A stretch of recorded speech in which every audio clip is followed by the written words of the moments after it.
Assalamu alaikum wa rahmatullahi wa barakatuh. Toi qui regardes cette vidéo, ce n'est pas un hasard. Ce n'est jamais un hasard.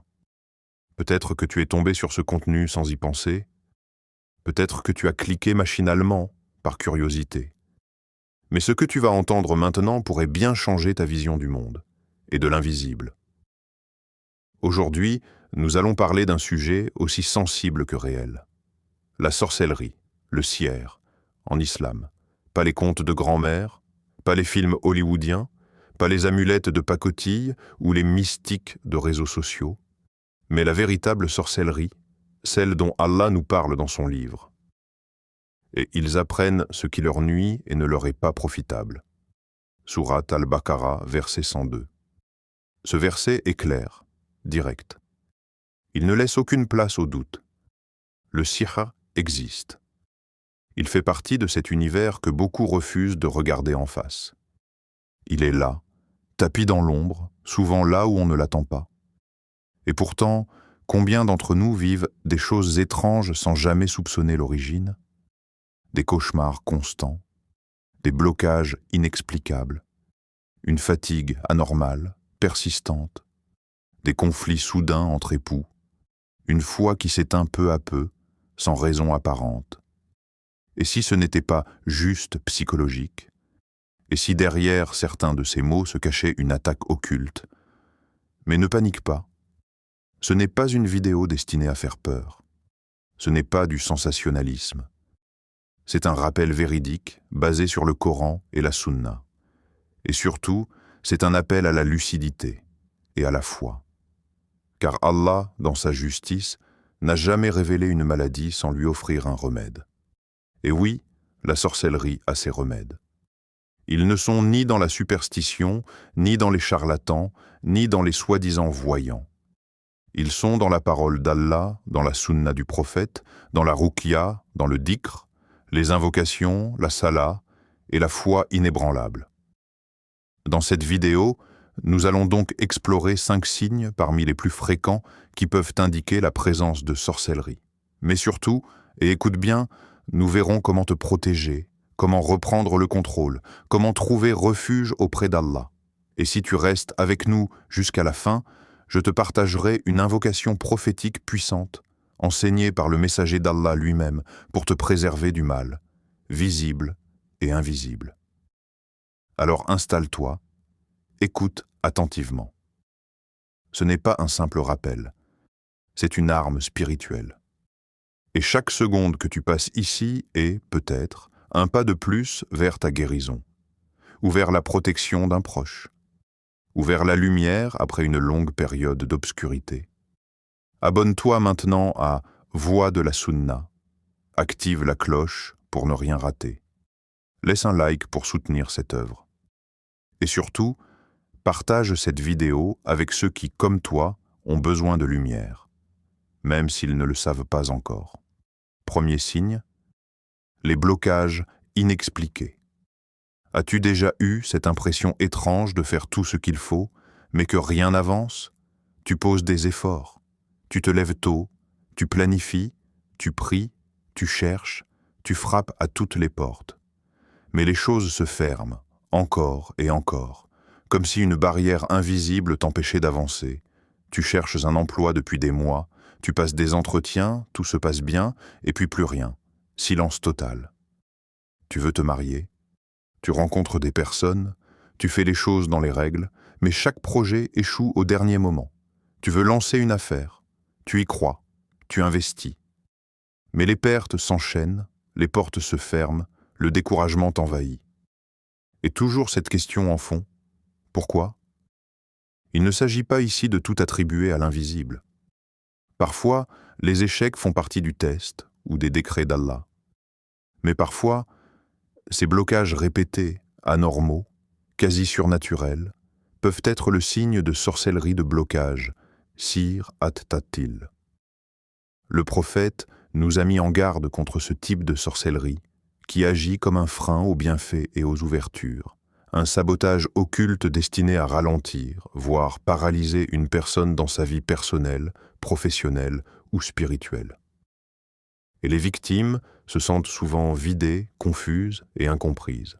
Elles doutent d'elles-mêmes. On les accuse parfois d'exagérer, de manquer de motivation, alors qu'en réalité, elles se battent contre quelque chose qu'elles ne voient pas. Mais la solution ne réside pas dans la panique, ni dans la suspicion généralisée. Elle se trouve dans le retour sincère vers Allah et dans la protection spirituelle régulière. 2 pratiques fondamentales peuvent transformer ton quotidien. 1.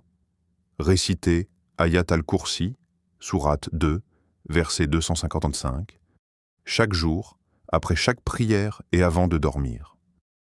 Le prophète a dit que quiconque la récite le soir restera protégé par un ange et aucun mal ne l'atteindra jusqu'au matin.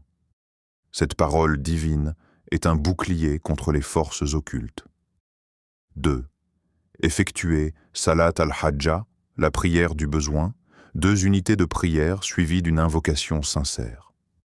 Demande à Allah d'ôter les obstacles, de briser les chaînes invisibles, de t'ouvrir ce qui est bon pour toi. Rien ne lui est impossible. Ne te résigne pas. Même dans l'obscurité, le secours d'Allah est proche. Cherche-le sans relâche. Et tu verras, par sa permission, des portes s'ouvrir là où tu ne t'y attendais plus. 2e signe, les maladies sans cause médicale.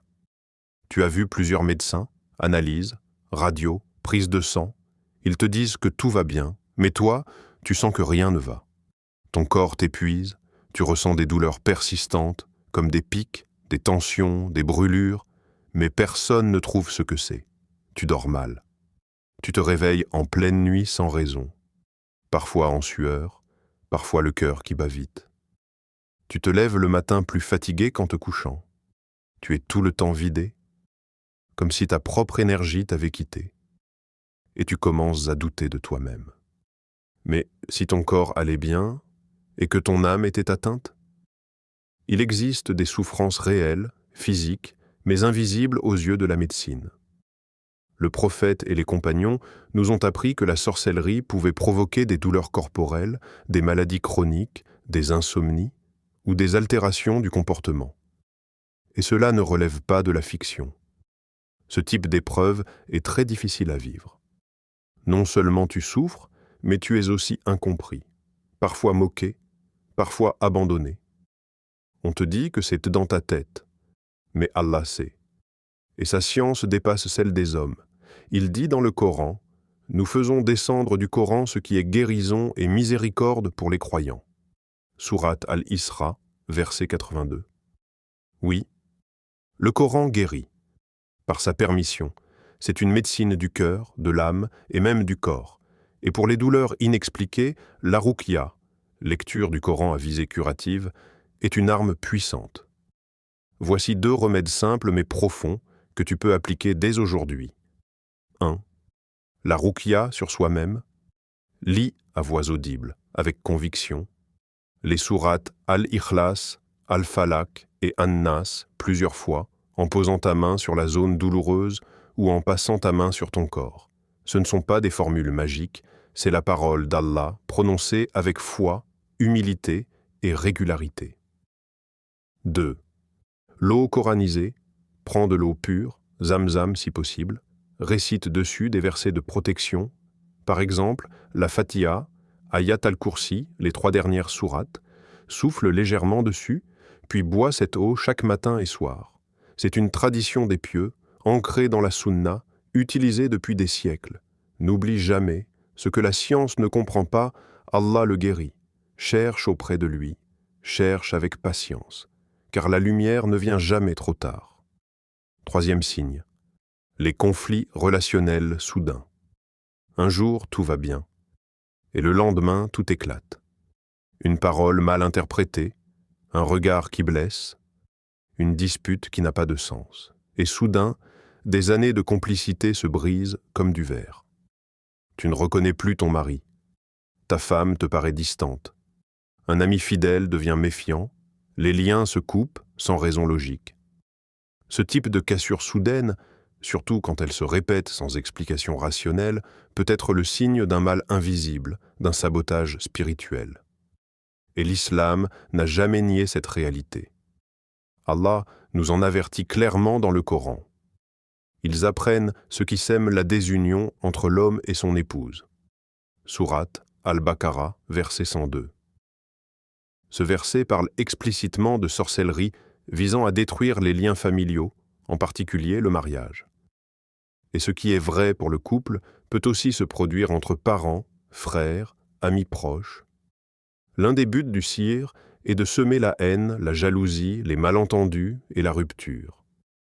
Ce n'est pas une excuse pour chaque dispute. Mais si les disputes deviennent brutales, irrationnelles, sans cause réelle et qu'elles surviennent dans des relations pourtant solides et paisibles, alors il faut envisager une cause occulte. Mais là encore, pas de panique. Il ne s'agit pas de soupçonner chaque proche d'être ensorcelé. Il s'agit plutôt de renforcer sa protection spirituelle et de se tourner vers Allah pour rétablir la paix. Voici 2 clés puissantes pour apaiser ces tensions invisibles. 1. Multiplier les invocations de protection, comme celles enseignées par le prophète. Bismillah, alladhi la yadurru ma'a ismihi shay'un fil ardi, wa la fis sama'i, wa huwa as-sami'ul alim. Au nom d'Allah, avec le nom duquel rien ne peut nuire, ni sur terre, ni dans le ciel, et il est l'audient, l'omniscient. Lise cette invocation 3 fois, le matin et le soir. Elle agit comme un bouclier contre toute forme de nuisance, y compris les influences occultes. 2. Prier en commun.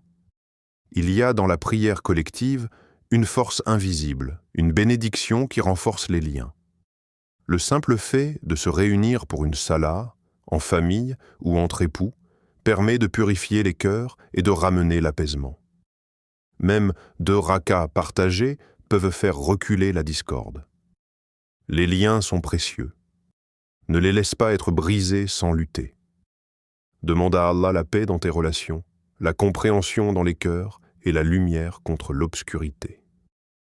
4e signe, les cauchemars répétitifs. La nuit tombe. Tu éteins la lumière. Tu poses ta tête sur l'oreiller. Tout est calme, en apparence. Mais à peine endormi, quelque chose t'étreint. Tu rêves que tu chutes dans le vide. Tu vois des formes sombres, des visages menaçants, parfois même des serpents, des cris, des prisons. Tu veux crier, mais aucun son ne sort. Tu veux bouger, mais ton corps reste figé, paralysé. Tu te réveilles en sursaut, le cœur lourd, le souffle court, parfois en sueur, et cela se répète. Encore et encore. Chaque nuit devient une épreuve. Ces cauchemars répétitifs, chargés de peur, de confusion ou de violence, ne sont pas toujours de simples reflets de stress. En islam, ils peuvent être des signes d'attaque spirituelle, notamment par les djinns ou Shaitan lui-même, surtout lorsque ces rêves s'accompagnent d'oppressions physiques nocturnes, de paralysie du sommeil ou de peur inexpliquée à l'endormissement. Le prophète a dit « Le bon rêve vient d'Allah et le mauvais rêve vient de Shaitan » rapporté par Al-Bukhari et Muslim. Il nous a également enseigné que certains rêves ne sont pas seulement des images, mais peuvent être des assauts nocturnes, subtils, mais bien réels. Alors comment se protéger? Comment retrouver le calme et la sécurité la nuit, quand l'obscurité semble peser sur toi? Voici 2 armes spirituelles puissantes pour neutraliser les cauchemars et éloigner les attaques du Shaitan. 1. Réciter Ayat al-Kursi, sourate 2, verset 255, avant de dormir. Le prophète a dit que celui qui récite ce verset avant de dormir sera protégé par un ange, et aucun mal ne l'approchera jusqu'au matin. Cette récitation, simple mais puissante, forme un véritable rempart spirituel autour de toi durant ton sommeil. 2. Souffler légèrement sur son oreiller en disant « Bismillah ». Ce geste prophétique est discret mais lourd de sens. C'est confier son repos à Allah, invoquer sa protection au plus près de soi, là où l'âme s'abandonne. Fais-le avec conviction, comme un acte de confiance totale. Et si jamais tu fais un cauchemar malgré tout, le prophète t'a donné une réponse claire. ne le raconte à personne. Crache légèrement à ta gauche 3 fois. Cherche protection auprès d'Allah contre Shaitan et change de côté pour dormir. Ne laisse pas la peur t'habiter. L'ennemi veut que tu t'inquiètes. Toi, réfugie-toi dans la foi, car même dans la nuit noire, la lumière du dhikr te protège. 5e signe, l'éloignement soudain de la prière et du Coran. Il fut un temps où tu te levais pour prier, même fatigué. Un temps où réciter le Coran te donnait la paix. Un temps où tu ressentais la douceur de la foi dans ton cœur, cette proximité avec Allah qui te réchauffait même dans les pires moments. Et puis, sans que tu comprennes pourquoi, tout est devenu lourd. Prier est devenu difficile. Tu repousses, tu oublies, tu négliges. Le Coran reste fermé. Tu passes devant sans y toucher. Et même quand tu essayes, une fatigue inexpliquée t'envahit, comme si quelque chose te tirait en arrière, t'éloignait, te bloquait. Ce n'est pas un simple manque de motivation, ce n'est pas juste la flemme. C'est parfois une attaque spirituelle ciblée, une forme de voile sur le cœur que le Coran lui-même évoque, et nous avons mis des voiles sur leur cœur de sorte qu'ils ne comprennent rien. Sourate Al-An'am, verset 25. Oui, parfois, une personne peut être victime d'un sihir, sorcellerie, visant sa foi, son lien avec Allah, son adoration. Ce type d'attaque est sournois, car il affaiblit la lumière intérieure. Il ne se voit pas, mais il se ressent douloureusement dans l'âme. Et le danger, c'est l'accoutumance, quand cette lourdeur devient normale, quand on s'habitue à l'éloignement. Mais rappelle-toi d'une chose essentielle, Allah est plus proche de toi que ton propre souffle. Et même si tu t'es éloigné, il t'attend, sans jamais t'abandonner. 2 clés simples mais puissantes pour retrouver ton élan spirituel. 1. L'istighfar, abondant, demande de pardon. Dis souvent « Astaghfirullah » avec le cœur. Même si tu ne ressens rien au début, persévère. Le prophète, pourtant exempt de péché, demandait pardon plus de 70 fois par jour. Pourquoi ? Parce que l'istighfar dissipe les voiles, nettoie l'âme, attire la lumière. 2.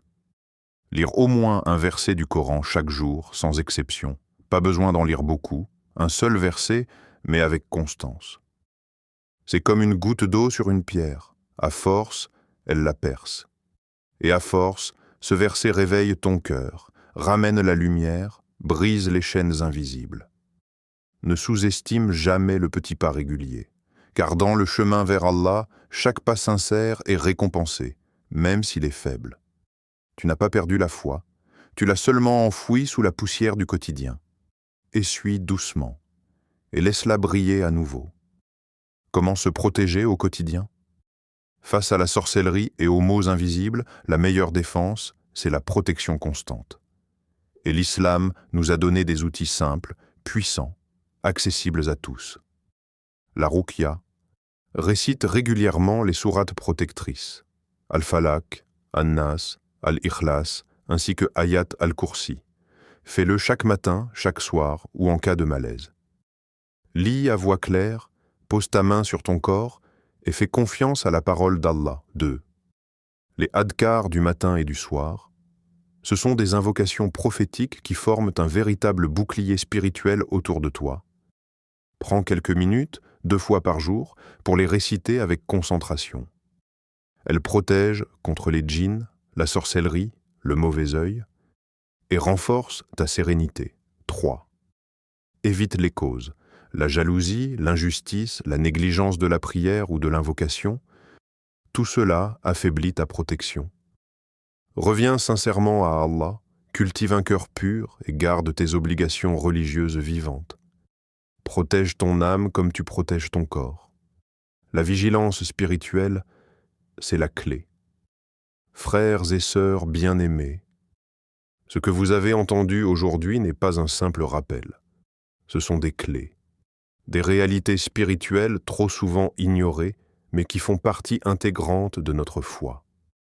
Le sihir, les djinns, les attaques invisibles ne sont pas des mythes pour effrayer. Ce sont des épreuves, et Allah nous a donné les armes pour y faire face. pas avec la peur, pas avec le désespoir, mais avec le dhikr, la prière et le Coran. N'oubliez jamais, le cœur du croyant est une forteresse, et tant qu'il est connecté à Allah, aucune force ne peut l'atteindre. Si tu t'es reconnu dans un ou plusieurs signes abordés aujourd'hui, n'attends pas. N'attends pas un jour, quand tu auras le temps. Commence aujourd'hui, maintenant, avec sincérité. Même un petit pas fait avec foi peut provoquer un grand changement. Et pour affirmer ton engagement, écris en commentaire « Allah suffit comme protecteur ». C'est plus qu'une phrase. C'est une déclaration de foi, une parole que les anges entendent, une lumière contre les ténèbres. Abonne-toi à Voix de la Sunna si tu veux continuer à recevoir des rappels authentiques, des conseils pratiques et des invocations puissantes issues du Coran et de la Sunna. Partage cette vidéo, car peut-être qu'un frère, une sœur, un proche vit dans l'ignorance d'un mal invisible. Et ton partage peut être une cause de guérison. Ensemble, suivons la voie du prophète, pas à pas, rappel après rappel, jusqu'à atteindre la satisfaction d'Allah. Qu'Allah vous protège, vous fortifie et vous guérisse de tout mal. Amin.